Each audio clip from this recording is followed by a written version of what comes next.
ہم میں سے ہر ایک شخص کو چاہیے کہ کم سے کم 10 برادران وطن خاندانوں سے ہمارا قریبی رابطہ ہونا چاہیے، تاکہ ان کے گھروں پر ہمارا آنا جانا ہو اور ہمارے گھروں پر ان کا آنا جانا ہو۔ اسی طرح میں گزارش کروں گا کہ ہم میں سے ہر ایک فرد کو چاہیے کہ ہم کم سے کم 20 افراد کو 20 برادران وطن کو اتنا ہم قریب کریں کہ ہم ان کو متاثر کر سکیں، ان کے سامنے صحیح بات کو اور اسلام کی دعوت کو ان کے سامنے پیش کر سکیں۔ ملت کو ہمیں اس طرف بھی متوجہ کرنا ہوگا کہ ہماری ملت خیر امت بننے کے مقام پر آئے، اپنے مفادات، اپنے آپ کو بچانا، اپنے آپ کو مضبوط کرنا، یہ سب اہم چیزیں ہیں، اس کو بھی کرنا ہے، لیکن ہمیں اوروں کے لیے، دوسروں کے حقوق کی حفاظت کے لیے، دوسروں کو صحیح راستہ دکھانے کے لیے، لوگوں کی زندگیوں کو آسان بنانے کے لیے ہماری ملت کیا کرے۔ ہم پرابلمز کو بیان کرنے والے صرف نہ بنیں، بلکہ ہم پرابلمز کو سولو کرنے کا مزاج اپنے اندر پیدا کریں۔ ہم ان حالات میں مایوس ہونے کے بجائے ہم حوصلہ اور ہمت کے ساتھ کام کریں، اور نہ صرف اپنے اندر بلکہ برادران وطن میں بھی ہم حوصلہ پیدا کرنے کی کوشش کریں۔ ہم برادران وطن کے ساتھ جو کامن ہمارا ایجنڈا ہے، جو کامن چیزیں ہیں، ان چیزوں پر ان کے ساتھ مل جل کر کام کریں۔ دستور، ہمارے آئین کی جو بنیادی قدریں ہیں، ان کو بچانے کے لیے سول سوسائٹی اور دوسرے لوگوں کے ساتھ مل کر کام کرنا، مذہبی لوگوں کے ساتھ اور مذہبی رہنماؤں کے ساتھ مل کر ماحول کو درست کرنے کی کوشش کرنا، مقامی سطح پر ماحول کو ٹھیک ٹھاک رکھنے کے لیے سدبھاونا منچ جیسے جو فورمز ہم نے بنائے ہیں ان کو اور زیادہ آگے بڑھانے کی کوشش کرنا، یہ کام، اور ملت میں یہ بات پیدا کرنی چاہیے کہ یہ ملک ہمارا ملک ہے، یہ ملک ہمارا ملک ہے، اس ملک کے باشندے ہمارے اپنے لوگ ہیں۔ ہم خوش نصیب ہیں کہ ہم کو ہدایت نصیب ہوئی،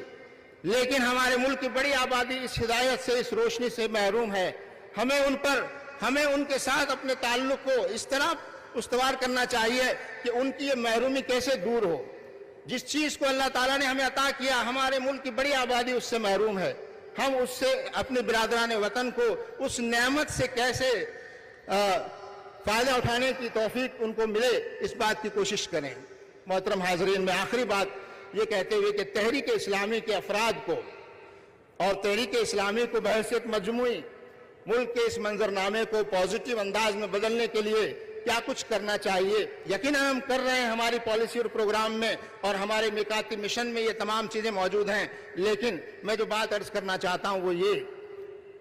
کہ ہم صحیح معنی میں اس ملک کے باشندگان کے خیر خواہ کی حیثیت میں اپنی پہچان بنانے کی کوشش کریں۔ ہماری تحریک کی پہچان یہ ہونی چاہیے کہ یہ سماج میں اچھائیوں کو پھیلانے والے لوگ، یہ سماج میں انصاف قائم کرنے والے لوگ، یہ سماج میں مظلوم اور محروم لوگوں کو حقوق دلانے والے لوگ، یہ لوگ ہر برائی کے خلاف کھڑے ہو جانے والے، ہر ظلم کے خلاف کھڑے ہو کر مظلوم کی حمایت اور مدد کرنے والے لوگ۔ اور ہماری پہچان یہ بھی بننی چاہیے کہ یہ لوگ صرف اس دنیا کے لیے کام نہیں کر رہے ہیں، بلکہ یہ لوگ ان لوگوں کے سامنے اللہ کی رضا اور خوشنودی وہ سب سے اوپر ہے۔ ہم یہ جو کچھ کر رہے ہیں، کرنا چاہتے ہیں، وہ اس لیے کرنا چاہتے ہیں کہ اللہ کا حکم ہے، اور وہ اس لیے کرنا چاہتے ہیں کہ اللہ تعالیٰ کے یہاں ہمیں جواب دینا ہوگا، اور وہ اس لیے کرنا چاہتے ہیں، اسی کے ذریعے سے ہمیں آخرت میں کامیابی اور حصول جنت اسی کے ذریعے سے ممکن ہے، اور ہم چاہتے ہیں کہ ہم اکیلے جنت میں نہ جائیں۔ ہماری پہچان ایسی ہونی چاہیے کہ ہمیں دیکھ کر لوگوں کو اللہ یاد آئے، جیسے حدیث میں کہا گیا مومن کو دیکھے تو مومن کو خدا یاد آئے، مومن کو دیکھ کر، ہمیں دیکھ کر لوگ یہ پہچانے، ہماری تحریک کے لوگوں کو دیکھ کر یہ پہچانے کہ اللہ والے لوگ ہیں، یہ انصاف والے لوگ ہیں، یہ اخلاق والے لوگ ہیں، یہ حوصلہ اور ہمت والے لوگ ہیں، یہ اللہ کے سوا کسی سے نہیں ڈرنے والے لوگ ہیں، اور ان کا جو مقصد ہے وہ دنیاوی فائدہ نہیں ہے بلکہ آخرت کی کامیابی اور آخرت میں کامرانی اور اللہ رب العزت کی رضا اور خوشنودی ہے۔